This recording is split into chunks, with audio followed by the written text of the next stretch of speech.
Now live. Hello, hello. I'm Ali Iseman. Welcome to Passport to Pleasure. This is the Instagram Live known as Open Dialogue that we do every month. And I think yep, there we go. Let me make sure I've got Molly in here, sending her an invite this month about her amazing book, More, a Memoir of Open Marriage. Thank you for joining us. And there she is. Hey. We did it. Travel through space and back onto our phones. Yes, thank you so much for joining me and for joining all of us. For those just signing in, it usually takes a few minutes. This is Molly Roden Winter, author of the fabulous New York Times best-selling book, More, a Memoir of Open Marriage. I am Ali Iseman, founder of Passport to Pleasure. I'm a writer, a open relationship coach, and a non-monogamy educator and speaker. And once a month, on the 13th of every month, I host these Instagram Lives with a different person coming from a different perspective with their own unique experiences with consensual non-monogamy and alternative relationships to open the dialogue up, to take your questions, to really engage with you. So please do feel free to pop your questions in the comments, engage with us. We are here for you. And without further ado, Molly, can you share a little bit more about who you are and how you got here? Sure. Thanks so much for having me, Allie. Yes, I wrote a book. I wrote a book more, and the reason I wrote it was my husband and I opened our marriage back in 2008. And the first 10 years were a real ride. I got the idea to write the book in 2019. And at the time, even, that's only 5 years ago, but I wasn't seeing anything out there that really represented my experience, especially as a mother, being Yeah. non-monogamous and being kind of like quote unquote mainstream. I feel like a lot has changed, and I don't know if my book rode the wave or, you know, helped precipitate the wave. That is my dearest hope, that my book has participated in this opening up and normalizing of open marriage and non-monogamy as, viable relationship structures that can work with families. So I wrote the book mostly because it was the book I wanted to read, and I hadn't seen anybody else write it. And I thought, if not me, then who?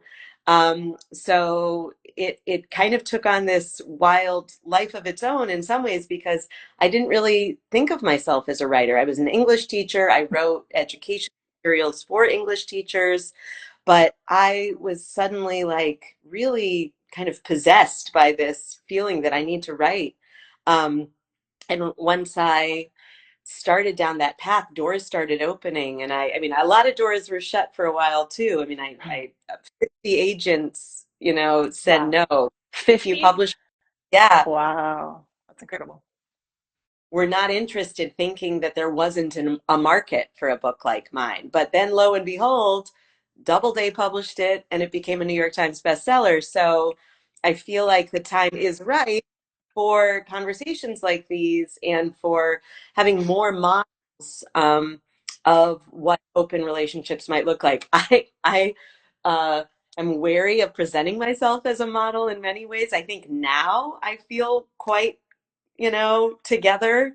Um, but I wanted to also tell the story of how messy and how hard it Yeah. was for a long time.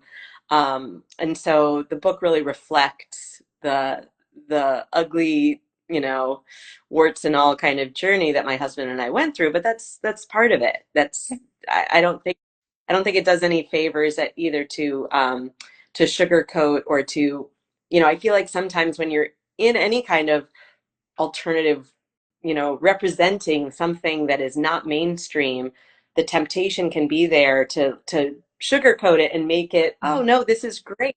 When in actuality, it is harder than monogamy, in my opinion. It is not for the faint of heart to navigate these waters, and people do need help, and they do need guidance. In my opinion, it's worth it. We're still very happily married and very happily open.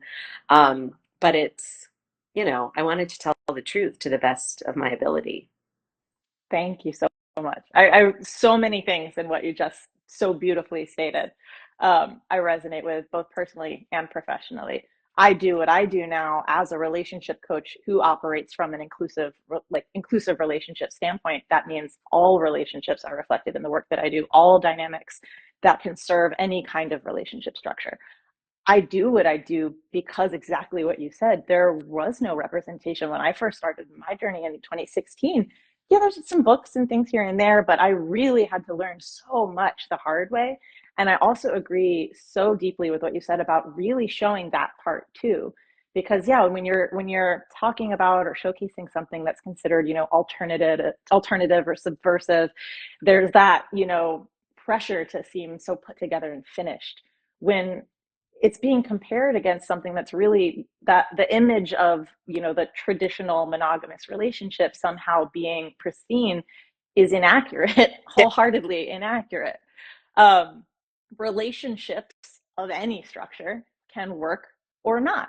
They all require effort and work. So the more we understand about all the relationship dynamics available to us, including all the skills, tools, etc., whatever relationship you choose, and ideally it is a choice, Right. you can have the tools and skills you need to actually build it into something that's sustainable long term. And books like yours absolutely are a part of getting us there. I've when I had the privilege of being able to mention your book in other conversations or other podcasts I've been on, what I love is there's such a beautiful comparison or yeah, reflection. Like in 1997 when The Ethical Slut came out, we had kind of a similar surge in mainstream awareness around these sorts of things. And unfortunately, it did dissipate a bit. What's wonderful right now is we have tools like social media that we did not Yeah, have then. true. So my hope is through conversations like this, being able to showcase these stories, these personal lived experiences in this way, we both open up a window into all the different ways that can look like, including, the not so pretty parts. And we can keep that conversation going. So we're increasing access and representation in a more democratic way. That's my hope, at least. Oh, Yeah. I like it. Happy to be Yeah. of Yes. it. Thank you so much. So yeah, well, Simon, you've got a bunch of love coming in. Just real quick, I want to make sure you're seeing it all because you deserve it. You worked hard to get here. A lot of people in the midst Ah, of reading the book or just finished it, seeing a lot of really positive impact that it's had for a lot of people. So thank you for sharing that. Please do share if you're reading it or just read. Like I'm a writer too. I always feel like I write into the, ether and it just disappears. And so yeah, to have it reflected as being read feels good. Please keep yeah, sharing. yeah. But I'll dive in here. So we're going to talk about, stuff that I'm sure you're used to talking about at this point, realities of opening up a marriage and the journey of getting it to a more, stable and sustainable, I should say, uh, place. And then also what I love is you shared so much also about your journey of reclaiming your sensuality after claiming the identity of mother as well, which I think is a really important conversation. And I love how you interwove kind of those two journeys together. And then also just the personal growth and self development that's available through the multi partner dynamic that you started exploring. And just love it. Shannon, thank you so much. um, so yeah, we'll start off. If you did share a bit about how you started, but if you want to just maybe share a couple moments where and you share them as well in the book, but for those of our audience that haven't maybe read it yet, what were your inklings? How did you kind of land on, and I know it's quite a journey, but land on the relationship structure that really has been sustainable for both of you and your husband? It was a long journey even to name it. You know what I mean? So they say in 2008, um, the short version of the story is my kids were 3 and 6 at the time, and I had no nothing left to give. Anybody who's got little kids knows, especially as a mom, they are just part of your physical being all the time. And my husband had gotten home late from work, and I was really at the end of my rope, and I just left the house as soon as my husband got home. And I was just like, I'm going out. And I ended up getting pulled into a bar by a friend who I met on the street and meeting a guy and flirting and suddenly feeling something that I had not felt for a very long time. So it wasn't anything I sought out. It was something that happened. Um, and I was very, we didn't have the language. Ethical Yeah. non-monogamy was I had ever heard of. Even open marriage, I didn't really, didn't really relate to. Polyamory certainly felt like something that I wanted to Yeah. avoid at all costs. Like, spoiler alert, I consider myself fully polyamorous now, and I have two partners besides my husband that I love.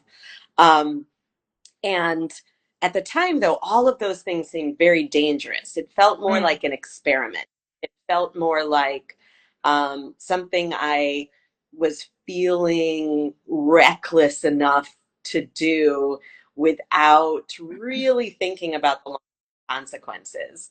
So, one of the benefits I think of having the amount of discussion around open relationships that exists now and non-monogamy is I think it would be really hard to fall into this kind of by accident Yeah. these days. I mean, I think we can always trick ourselves into like, oh, I'm not really doing this. I'm just, experimenting, or I'm just doing this short term.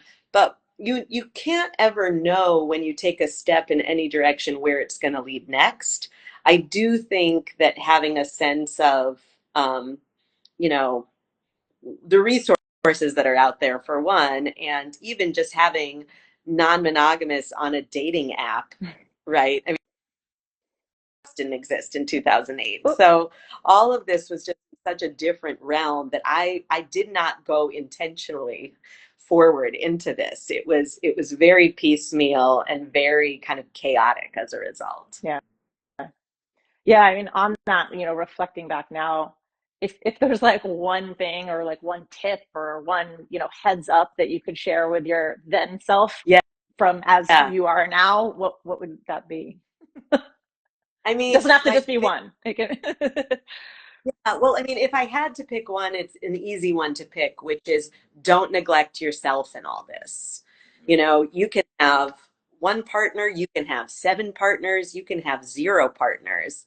But the most important in partnership is always with yourself. And every partnership you have is going to be a reflection of the quality of the partnership you have with yourself. And so I think at the time when I started all this, um, I was fleeing something. I was escaping a role that I felt myself placed in.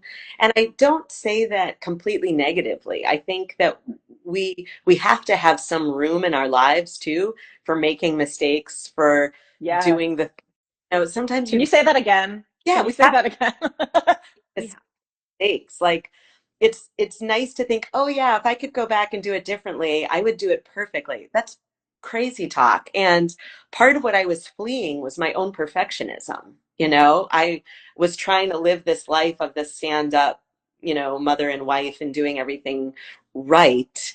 And what I wanted to be was just kind of like a messy, sensual, hedonistic human. I didn't want to do all the proper things. And so part of it for me was all of the mistakes, which I still kind of have a hard time calling mistakes. It just felt like things I was learning about myself as I was going through this whole process. So I think yeah, so that would be my biggest advice to myself, to just remember it's really about you, Molly.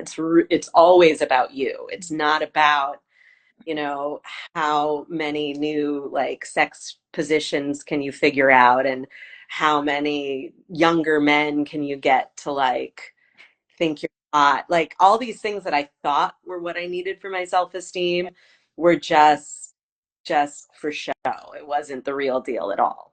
When I think that's such a beautiful reflection and reminder too when you're starting any journey, even the journeys you don't know you're starting. Yeah. That willingness to not know that, like, okay, this is what I think I want, this is what I'm interested in, and being open to being surprised, to surprising yourself, to uncovering new desires and interests and things like that. I think that's so key. And just too, on your point about mistakes, mistakes are necessary. It's how we learn. It's uncomfortable, but it's true. It's literally how we learn. So we have to have room for them in our relationship with ourselves and in all of our relationships. The differentiator, I think, is when it's the same mistake over and over and over, then we're looking at a pattern.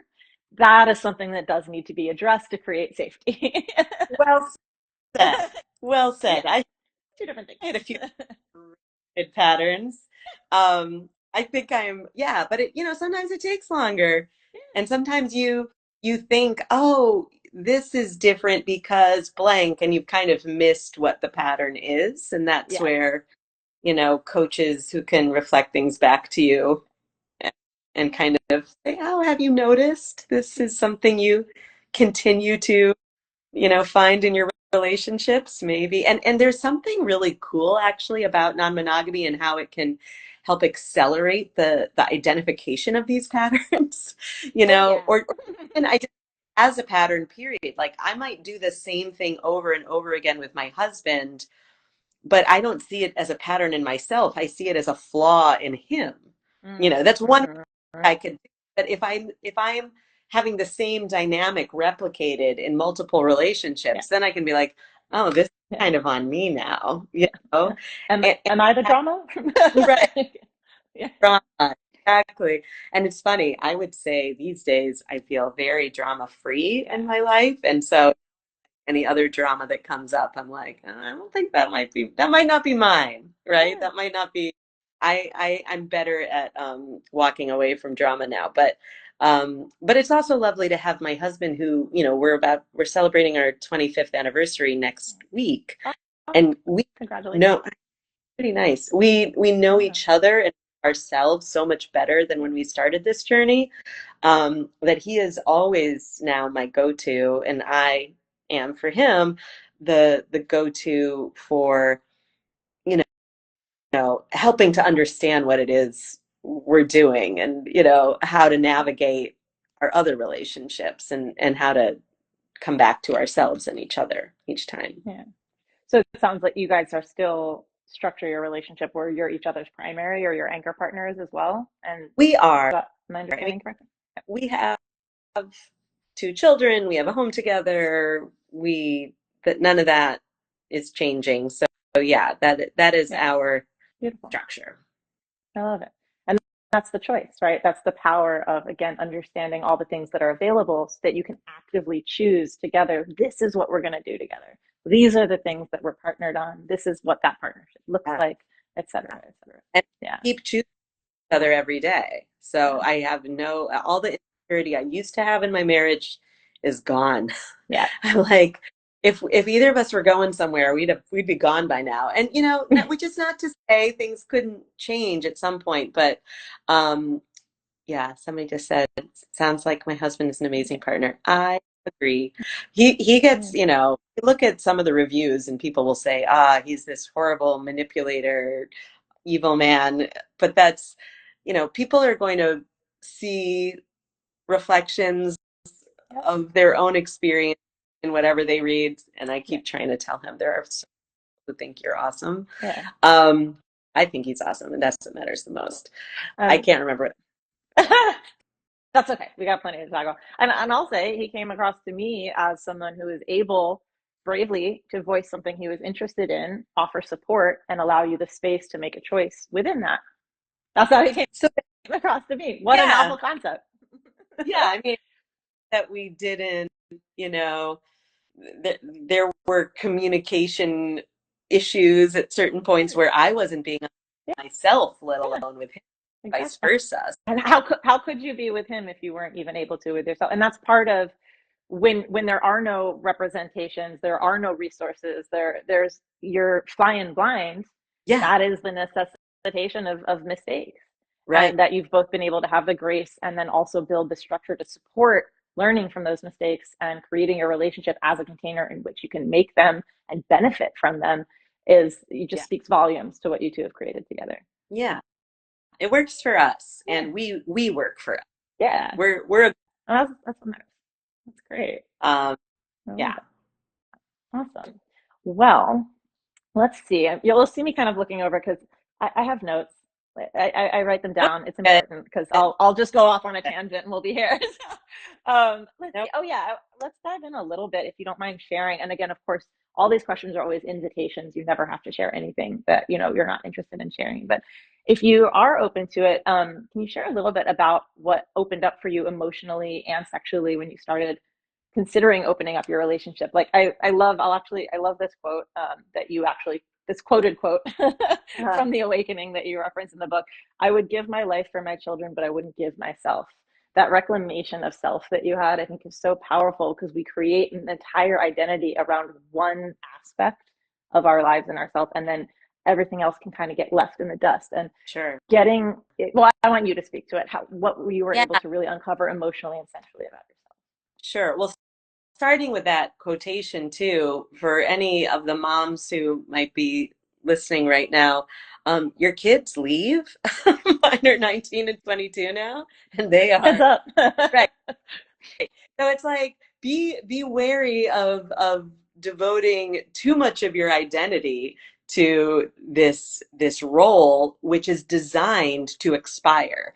You know, my mother used to say, motherhood is one of those jobs. The better job you do, the more likely you're out of a job. Like if your kids still need constant mothering when they're 20, then maybe something's wrong, right? So I feel like I've done a good job with them and they are now happy, independent people. So I think that that's part of it, remembering that there is a self in there beyond your roles.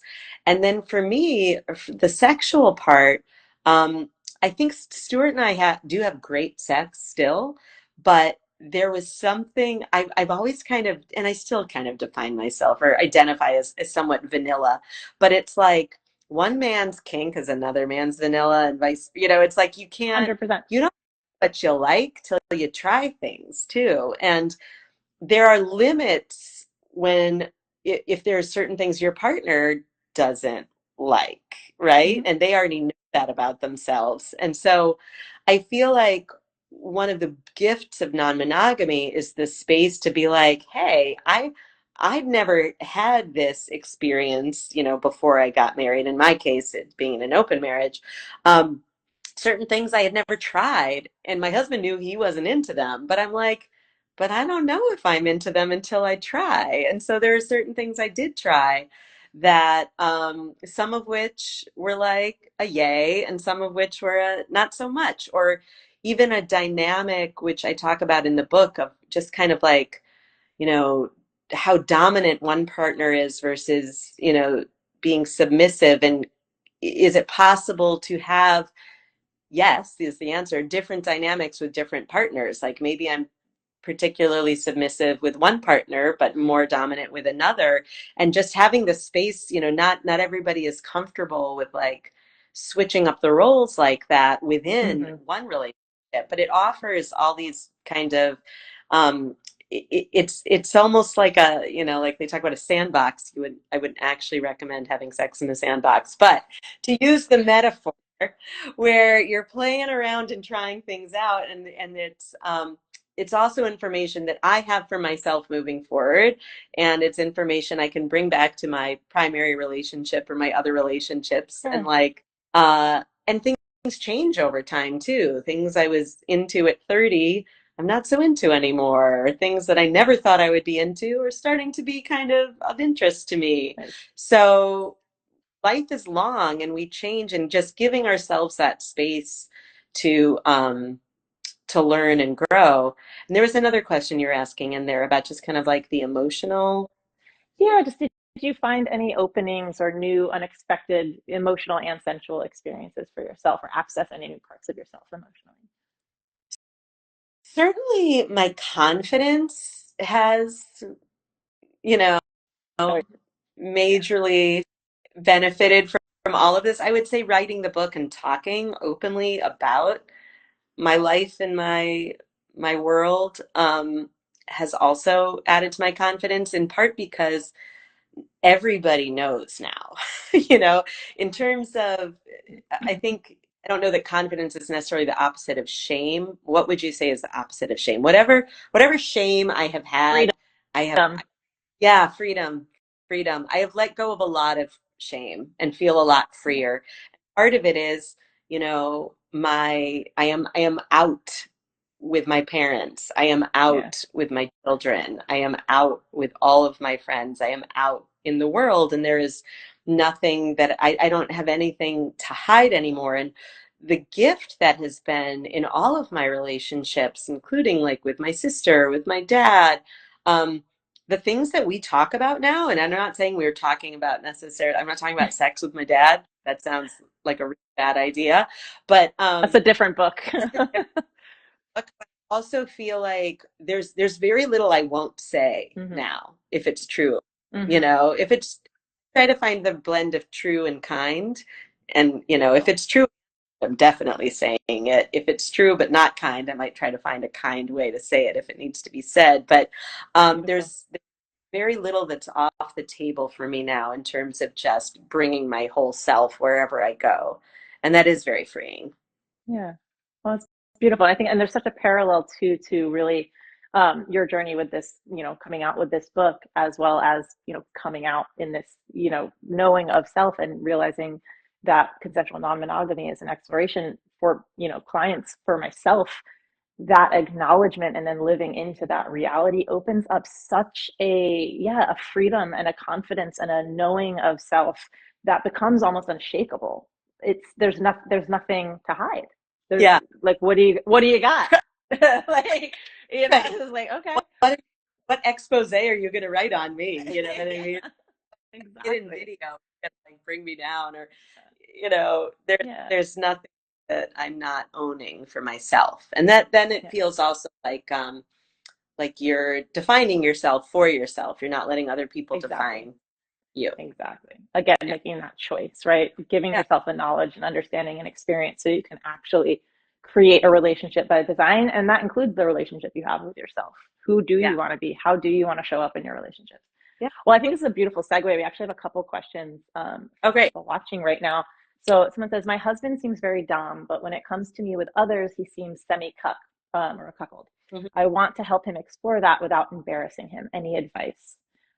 I'll chime in really quick with that, and you kind of already touched on it, is when you have multiple partners, you access different parts of yourself. There is no shame in finding different colors of yourself and your sensual expression with different partners.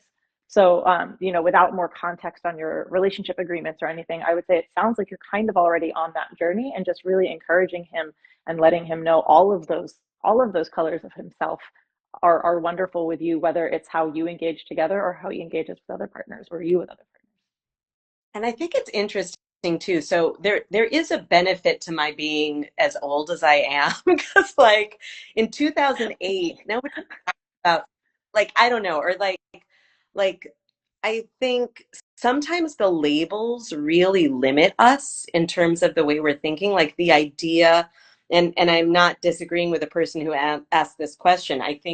It's I think it might be a common belief that being dom on the one hand and a cuck on the other, like these are two opposites or just two totally different positions. But in my experience, They're like I think, yeah, my husband I think is dom, and he feels completely confident in my being with other people. He doesn't feel at all threatened by that. So I think sometimes people lay their own stuff on the label cuck, that it must be someone who's, you know, because just like that term cuck, I mean, doesn't it come from a root of like somebody who's like well, had their balls yeah, chopped off or something?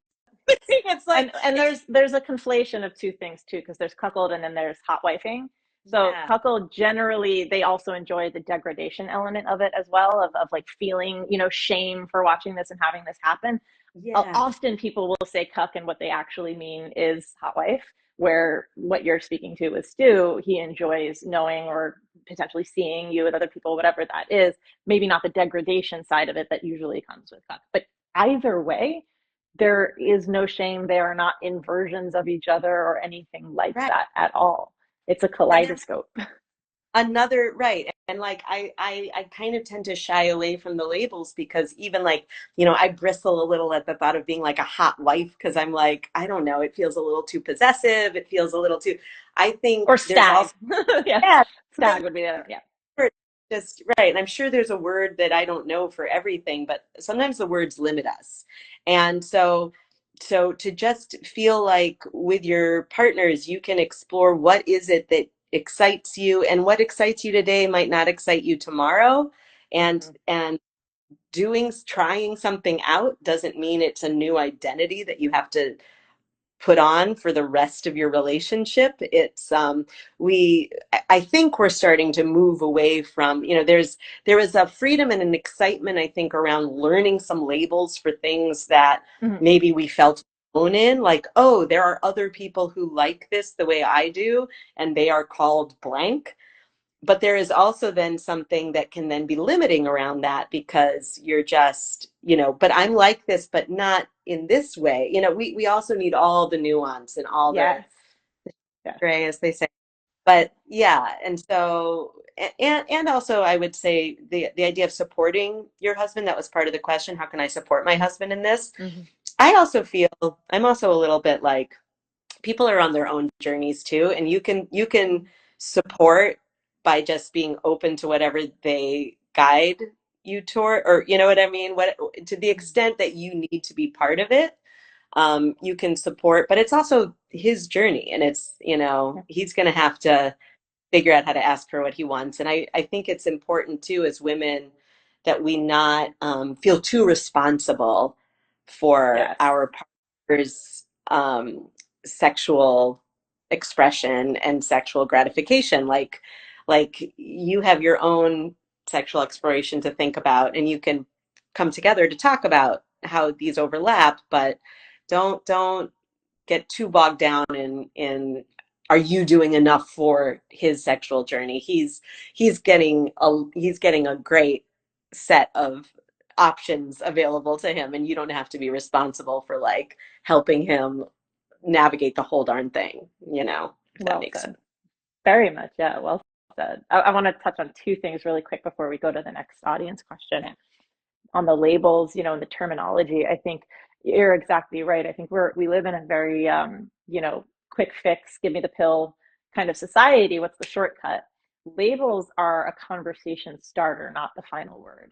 They help us kind of start, okay, I'm this, you're this, cool. What does that mean to you is the next Yeah, step. Not you're this, you're that. Okay, cool. We're going to continue making assumptions. That doesn't change. That's where we are with compulsory monogamy culture. Okay, we're on a date. I'm going to assume that means the same thing to you as it does to me. Oh, we're exclusive now. I'm going to assume that there's a lot of assumptions that take place in how we build and generate relationships of all kinds in our society. So these labels, again, they are conversation starters, not the final word. They I are inviting a conversation. So love thank you that. for bringing that up. And also just on the point too of owning your sexual journey and having your partner own theirs. I actually literally just shot a video about this earlier today. Um, the idea of that two become one in a relationship is so damaging.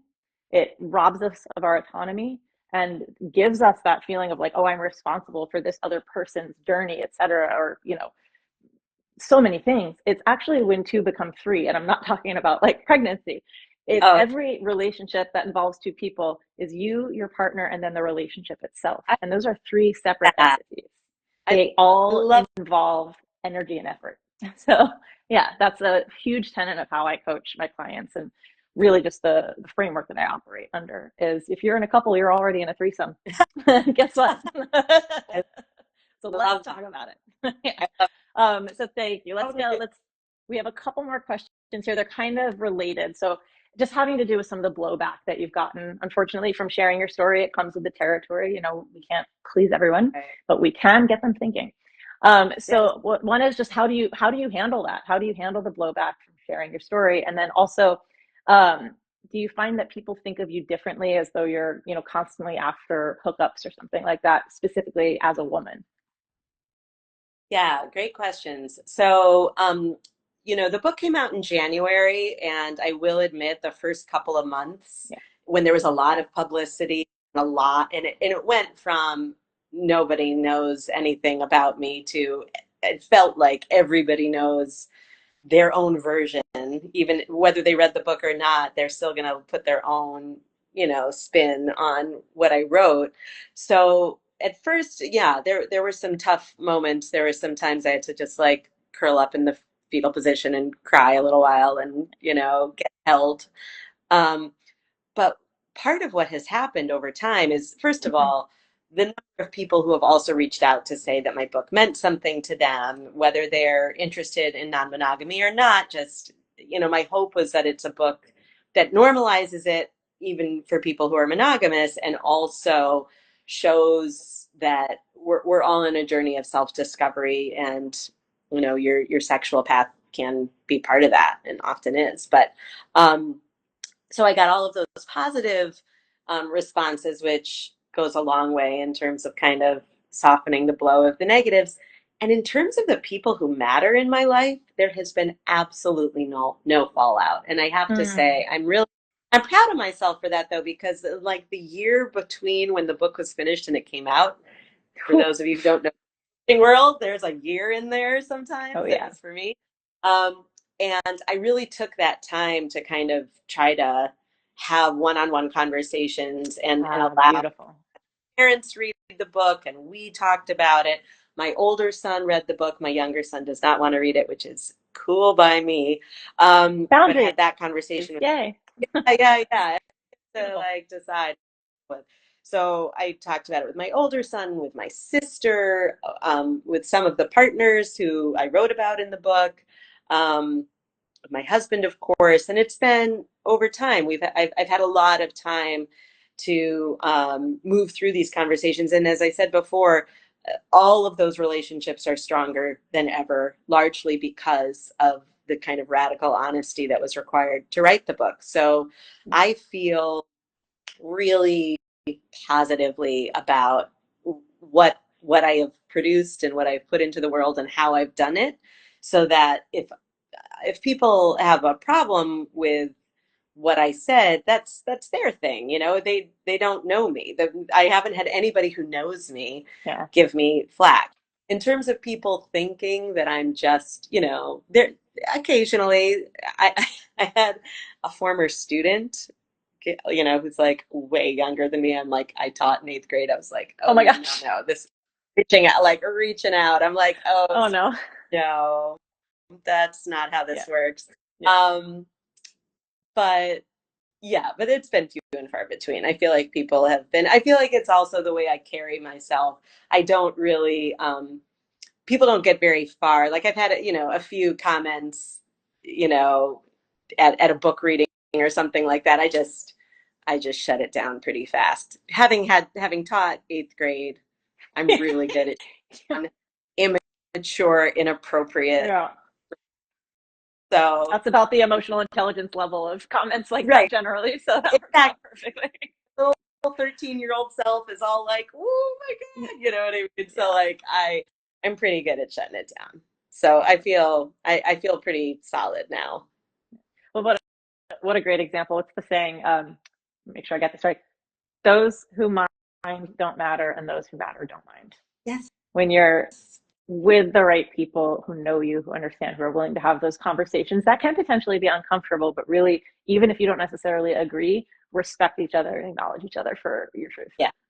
Beautiful. Yeah. No, Awesome. it Well, I know we've feels got some knowledge. Oh, sorry. no, I just said it feels good. It Yeah, feels good to be in that. that's beautiful. And you really give everyone in your life the opportunity to really show you, who they are and what your relationship is when you have these moments where there is such a time of, radical honesty and authenticity. It's nerve-wracking because, you think but you really never know. And then they show up and they show you, and it's just such Yeah. a enrichment of that relationship. Right. So all the fear that I had that invested in an imaginary response, Yeah. cousins of mine or aunts, and Yeah.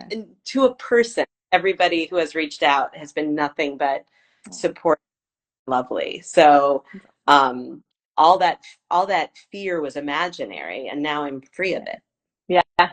Yeah. You released which is, it. for a lot of people, and people who might be watching this right now who may not feel like they have that situation in their own lives, or it might be hard to come out as being non-monogamous with family or friends, or they may not live in Brooklyn, where it's pretty, it's pretty culturally accepted to live a life that is not conventional. So I also believe, though, that it's also your choice who you're going to share with and Yes. how. And Yes. it is private. So just because you can be private and still feel free within yourself for your choices, you can free yourself of shame and still be private.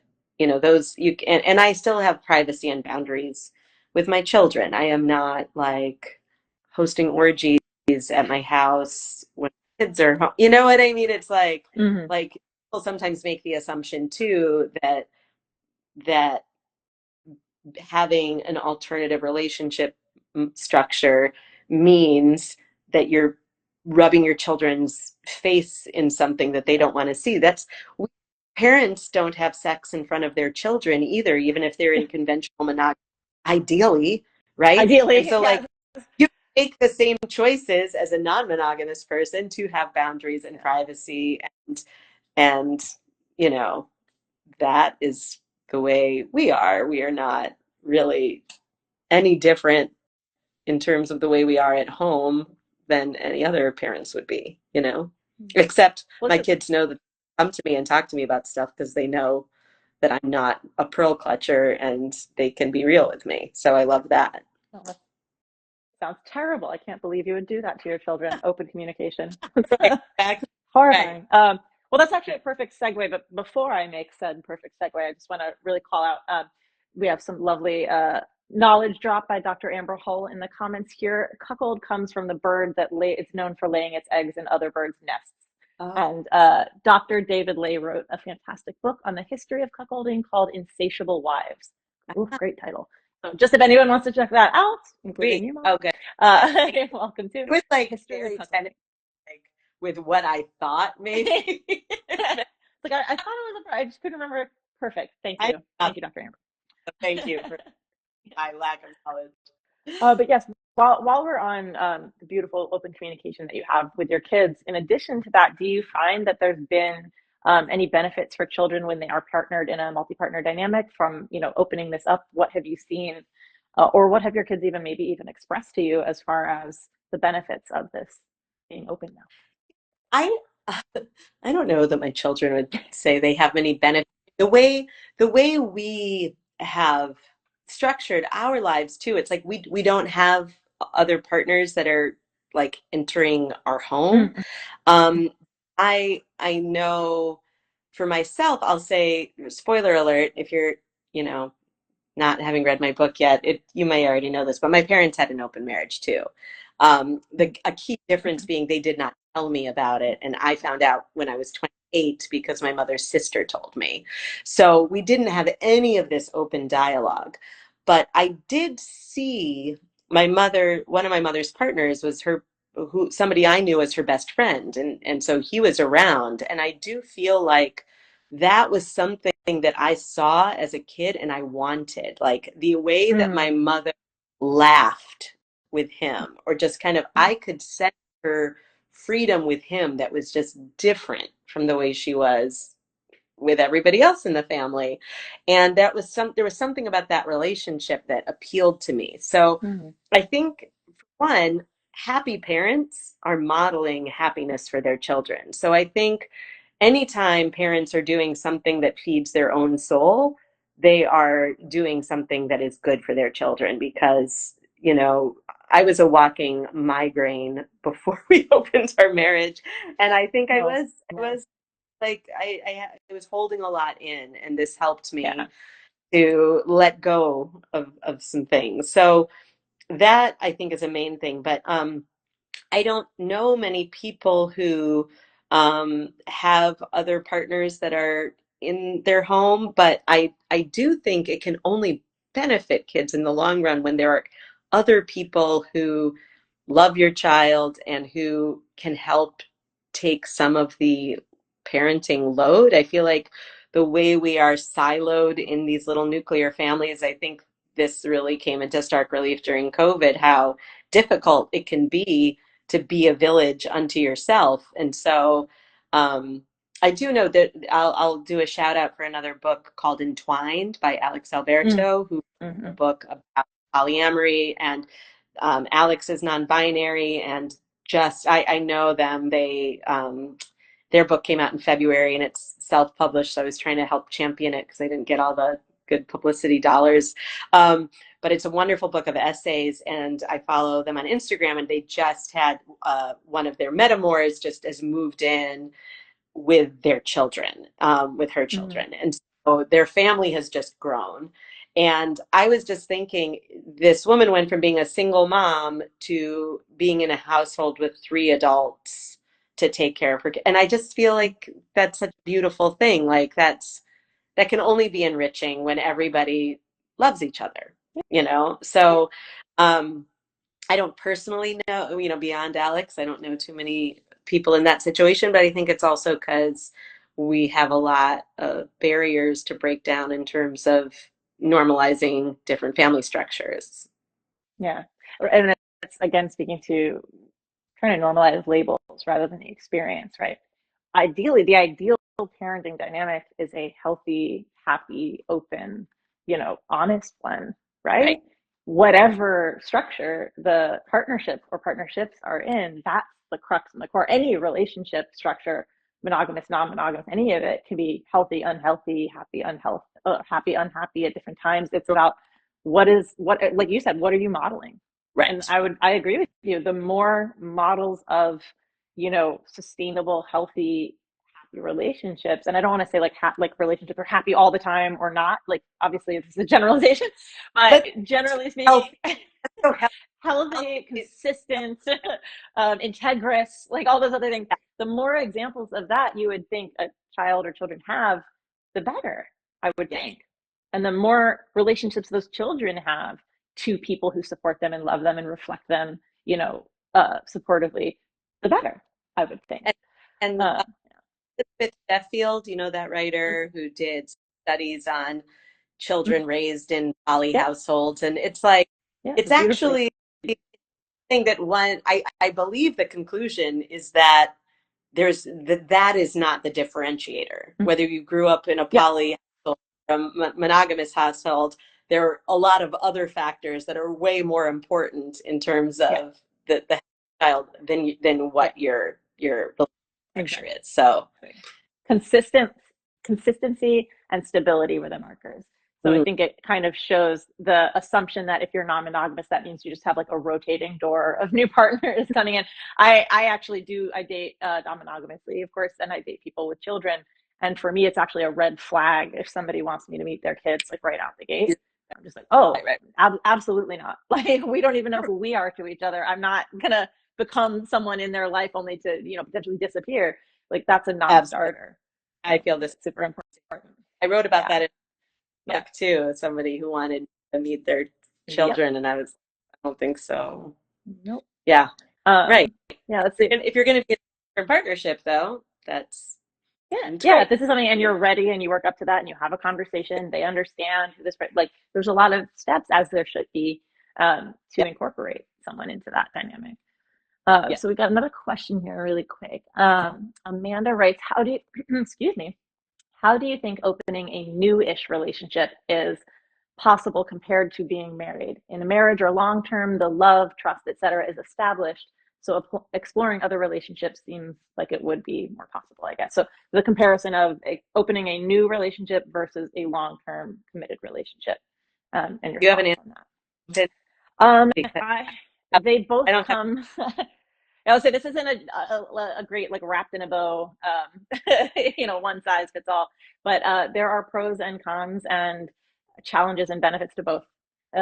It's really understanding where you're at. Me as someone who is like you, Molly, out in probably every way possible at this Yeah, point is pretty much a non-negotiable. Like it's this is I date non-monogamously. I try and get that point if they don't somehow already know that about me. I try and get that into the conversation as early as possible. For me, ideally on a first date, if we're not already yeah, talking about it before we get together.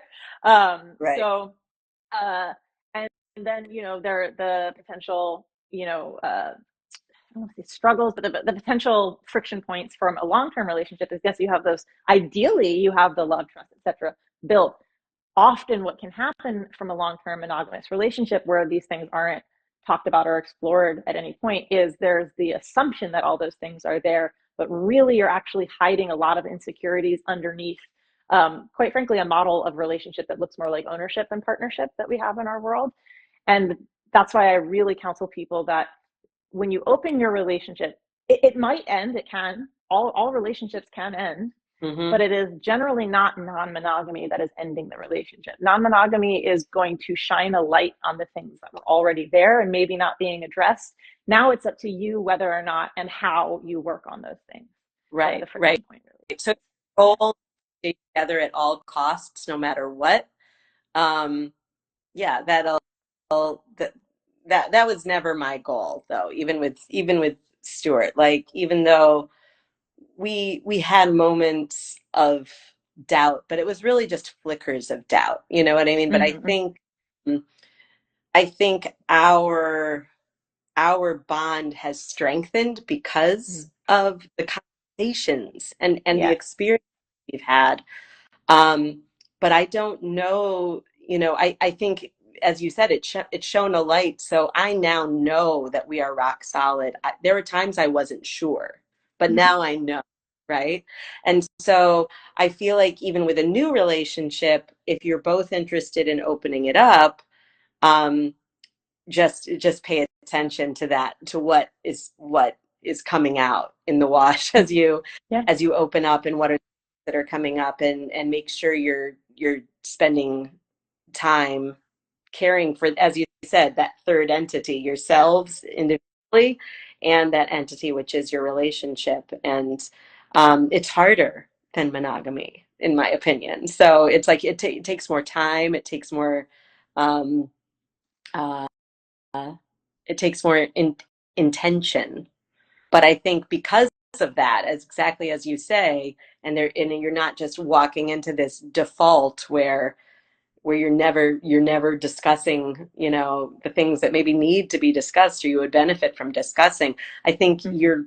you may end up building a much stronger relationship if you intentionally develop a non-monogamous relationship from the start. So exactly as you said. Yeah. I, Well, and honestly, whether you open up or not, talking about it and really yeah, exploring what I call inclusive relationship dynamics or expansive relationship dynamics will support whatever relationship structure you have. Because I would actually push back on you a little bit, Molly, on that. yeah. It's harder. Oh yeah. Relationships take work.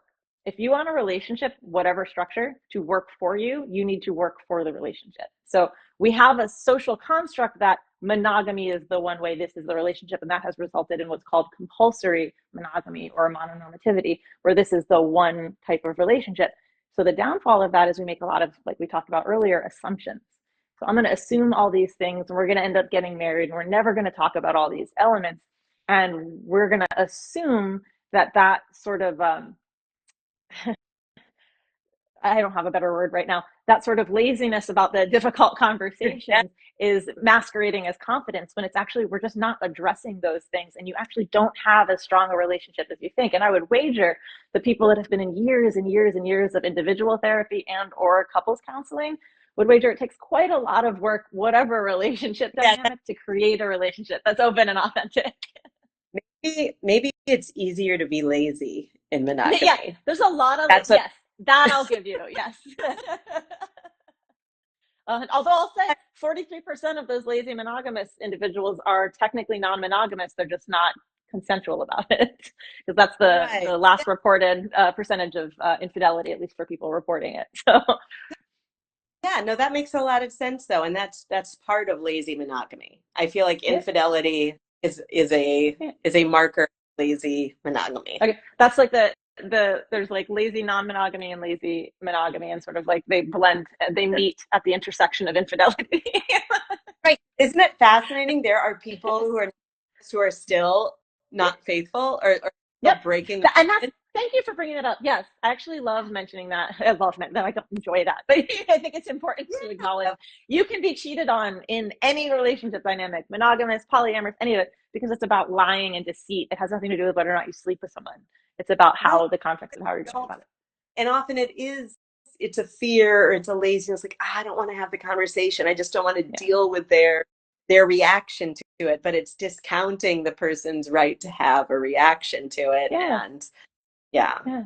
You have to be willing to get uncomfortable. Like relationships have become this container for complacency Mhm. when really they're intentionally they should be, or could be, I should say, designed as a safe container within which you can be uncomfortable, because that means you're growing, right? If you're pushing those boundaries a little bit, you're growing and you're expanding as a person. So ideally your relationship is that safe container. It's like going to the gym, Yeah. the gym is the container within which you get uncomfortable physically, Right. and your relationship ideally is the safe container in which you can get uncomfortable emotionally, so that you can Right. expand your capacity for discomfort, because life is weird. Life is wild sometimes. There's gonna be stuff coming at you, and if you can't Yep. get a little weird and uncomfortable in your relationship, you're in for a tough ride. Right. Right. And admit some things that maybe Yeah. are, you know, painful for the other person or painful for you yourself to admit. But you just, yeah, you don't know what's on the other side of it until you have the Exactly. conversation. Well, and as you said, true and kind, and really finding Hmm. that way, right? Like speaking the truth and making sure that it's as kind as possible Yeah. allows that. Yeah. Well, thank you. We've got a few minutes left, and I'd love, and if there's any more questions from the audience, please do drop them in. Otherwise, I'd love just to nerd out for a couple of minutes as fellow writers, and you're also, I believe, musically inclined. Yeah. So just as a creative in general, Yeah. how do you feel that this journey has impacted you, your creativity, your just all of, yeah, how has this journey impacted your creativity, your Well, I expression? feel like it almost makes life a creative act in Mm. an exciting um on any given day, it is. I don't have like typical days so much anymore. I love that there's all this kind of possibility built in. I mean, right now I have two relationships outside of my marriage, but they're with very different people.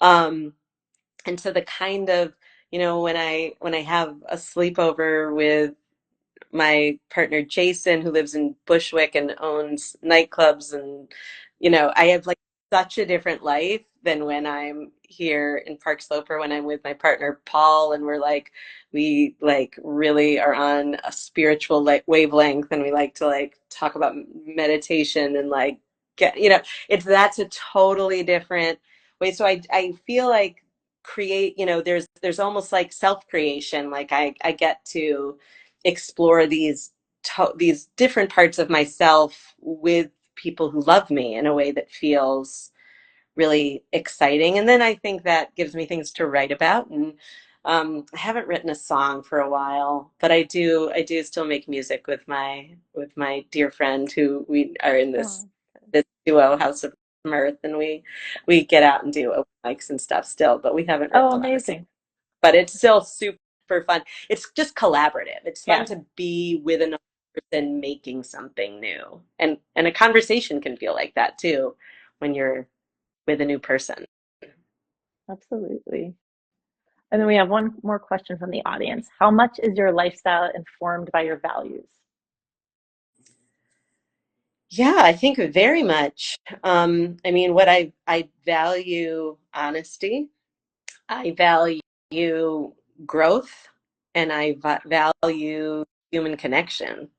So I think my lifestyle supports all of those things very, very well, that I get to truly connect with other human beings in an honest way and grow and learn about myself as I go. And I feel like that's kind of the job of humanity, what we're Yes, supposed to be doing here. And that's my belief.